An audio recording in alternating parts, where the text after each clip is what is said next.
Ահա վերադարձանք տաղավար սիրելի հեռուստադիտողներ, նախատոնական տրամադրությամբ շարունակում ենք խոսել կարևոր թեմաների շուրջ։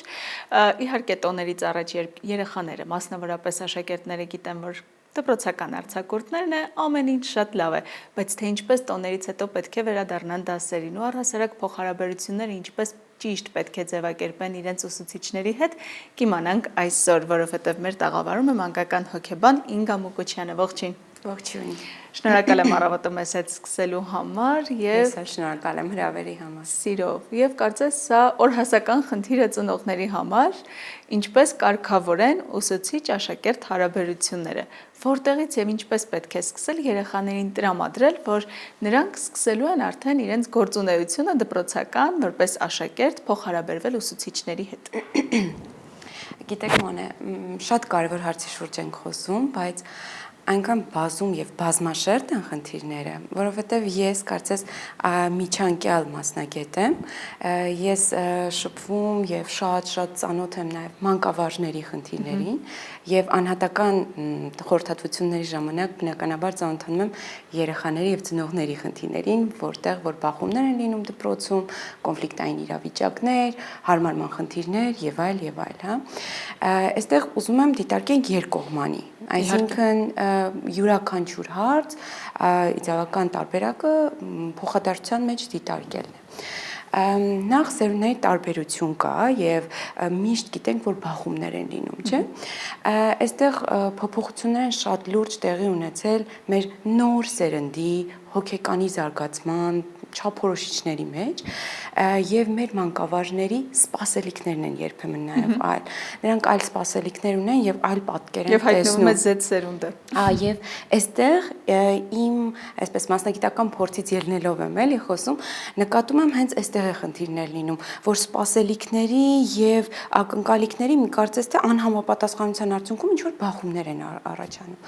Դրա պատճառով նախ մենք գիտենք, որ 6-7 տարեկանը համարում ենք ճգնաժամային տարիք, ինչի, որովհետև երեխան իր առաջնային գործունեությունը խաղը փոխարինում է արդեն առաջնային գործունեությունը ուսուցմամբ։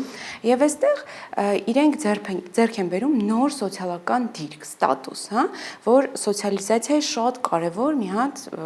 դաշտ է ստեղծվում։ Եվ այստեղ է, որ շատ կարևոր դեր ունի մանկավարժը, ով որ ամեն օր աշխատում, կրթում եւ զբաղվում է։ Լսում եմ մանկավարժներից շատ հաճախ ասում են, թող դաստիարակեն իրենց երեխաներին, նոր ուղարկեն դպրոց։ Հակառակ կողմից լսում եմ, որ ասում են, մանկավարժը այսպես ասեց, երեխան անմիջապես փակվեց, չի կարողանում բացվի, չի կարողանում ինքնարտահայտվի եւ այլն։ Այստեղ փոխըմբռնման, հա, նաեւ հարցեր եմ նկատում, շատ կարևոր է մանկավարժի դերը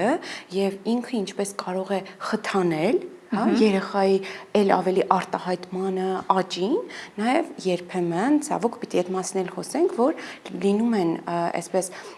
ոչ այդքան կոմպետենտ մասնագետներ, ովքեր վնասում են երեխայի թե հոգեկանի զարգացման, թե ինքնագնահատական ես բոլոր ինքնակայացման հարցերը։ Դրա համար շատ կարևոր ենք համարում նախադպրոցական տարիքը, այստեղ իհարկե մեր նախադպրոցական մանկավարժներն էլ մեծ աշխատանք են կատարում, պատկերացում կազմելու երեխաները ուր են գնում, որովհետև ես նաև խնդիրներ եմ նկատում առաջին դասանում, երբ որ երեխաները չեն հարմարվում դպրոցին եւ այո, բերում են հոգեբան մասնագետի մոտ, այստեղ մեծ մի հատ բաց թողում կա, երեխան պատկերացում չունի, ուր է գնում։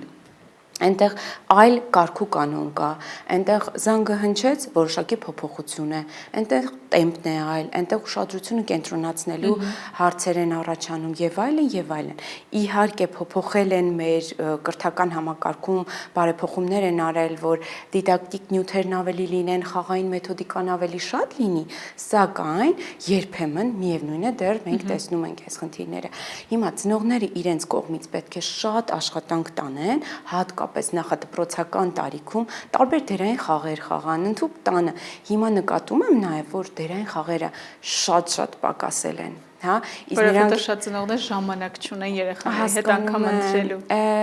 տունտունիկ երեխաները չեն խաղում, դպրոց, երեխաները չեն խաղում, նո գրեթե չեն խաղում, հա, շատ քիչ երեխաներ են, որ կտեսնեք ձեր շրջապատում էլ, որ այս դերային խաղերը, իսկ դերային խաղերը իրենք միտված են հենց սոցիալական կյանքում, երեխան նույնականանում է տվյալ դերի հետ, կարծես խաղի միջոցով ինքը խաղում է եւ արդեն հմտություն է ձեռք բերում։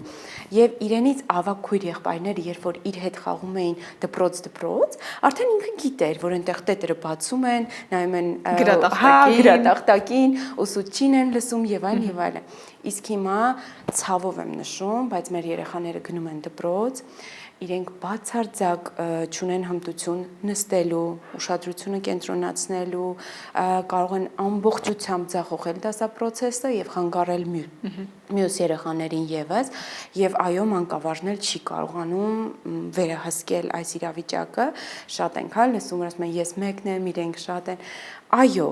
իր մասնագիտության մեջ է նաեւ, որ ինքը կարողանա կառավարել խումբը, կարողանա հետաքրքրել երեխաներին։ Բայց այստեղ մի հարց էլ է առաջ գալիս, իհարկե մերօրյա երեխաները շատ ավելի առաջադեմ են, շատ ավելի բան գիտեն, քան նախկինում, գուցե մենք առաջին, երկրորդ դասարան այցելելու ժամանակ, որովհետև տեխնոլոգիաներն են ուրիշ եւ նրանց ցանկությունները։ Բայց խնդիրներից մյուսն էլ առաջանում է այդ եռակողմ շփման մեջ, երբ ուսուցիչ-աշակերտ հարաբերություններում շատ կարևոր դեր ունի ծնողը, որը շատ հաճախ կամ բացակայում է այդ հարաբերություններից, կամ հայտնվում է սխալ կարգավիճակով։ Երբեմն փոխանակ աջակցի ուսուցչին եւ փորձեն համատեղ ջանքերով երեխային դարձնել այնպիսին, ինչպիսին պիտի լինի աշակերտը, լինում է հակառակը։ Փորձում են պաշտպանել իրենց երեխաներին այն դեպքում, երբ դրա կարիքը բնավ չկա, ընդհակառակը վնասում են երեխային այդ տարիքում։ Շատ լավ եմ հասկանում, ինչի մասն եք խոսում, որովհետև շատ ենք քննարկել նաև այս հարցը թե մանկավարժների հետ, թե նաև ծնողների հետ ծնողավարման դասընթացների ընթացքում։ Ուրեմն ճիշտ նկատում արեցիք, երբեմն ծնողը բնազդային մակարդակում, չէ, ունի այս բնազդը պաշտպանել իր երեխային, հա, սակայն երբեմն ճիշտ եք նկատում, ավելին են այստեղ փորձում պաշտպանել, որովհետև գուցե իրենց փորձառությունից, որ իրենց փորձառության ժամանակ այնտեղ էլ կար խիստ սահմանափակ էր, չեմ ուզում ճիշտ ու սխալ անենք, բայց լինում էր իրավիճակներ, երբ որ ծնողը իրավունք չուներ ուսուցչին ասել, գիտեք, վիրավորում եք իմ երեխային եւ այլն, հա, ինչ որ սերունդ առաջ, հա։ Իսկ հիմա կարծես թե ծնողներն ունեն այս իրավունքը եւ գալիս են, մտածում եմ պետք է պաշտպանեն։ Եկեք ծայրահեղությունների մասին չխոսենք, այսինքն այստեղ չենք խոսում բռնության մասին, այստեղ որևէ կերպ չենք խոսում, որ մանկավարժը որևէ կերպ վիրավորական ինչ-որ արտահայտություններ, այլ խոսում ենք զուտ դասապրոցեսին վերաբերող հարցերի շուրջ։ Այո, այստեղ ամենակարևորը մեր բոլոր ծնողները պիտի գիտակցեն, որ եթե ուղարկում են այս ուսումնական հաստատություն, այսինքն պիտի ունենան որոշակի վստահություն մանկավարժի նկատմամբ, ընդհանրապես, հա, այս հաստատության նկատմամբ եւ հարցին մոտենալ պետք է ոչ թե այսպես հարցակմամբ եւ ինչ որ պաշտպանողական վերաբերմունքով, այլ եռակողմ, ինչպես դուք նշեցիք, լուծումներ գտնել։ Մենք ինչ կարող ենք անել տանը, որ այս հարցը ավելի օգնենք արագ ասենք երեխան ինչ որ պահի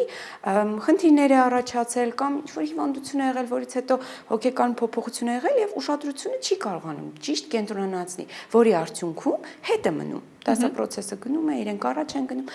Այստեղ շատ կարեւոր է, որ ուսուցիչը առանձին հրավիրի ծնողին տեղեկացնի, որ նկատում եմ, որ նման բան է տեղի ունեցել, կարող է ինչ-որ իրավիճակ է փոխվել, ձեր տանը փոփոխություն է եղել, կամ ինչ-որ մի բան է երեխայի հոգեկանում տեղի ունեցել, եկեք միասին, ես խնդրում եմ դուք էլ օրվա մեջ օրինակ 30 րոպե հատկացրեք, այս վարժանքներն արեք, որը կօգնի իր ուշադրությունը կենտրոնացնելուն։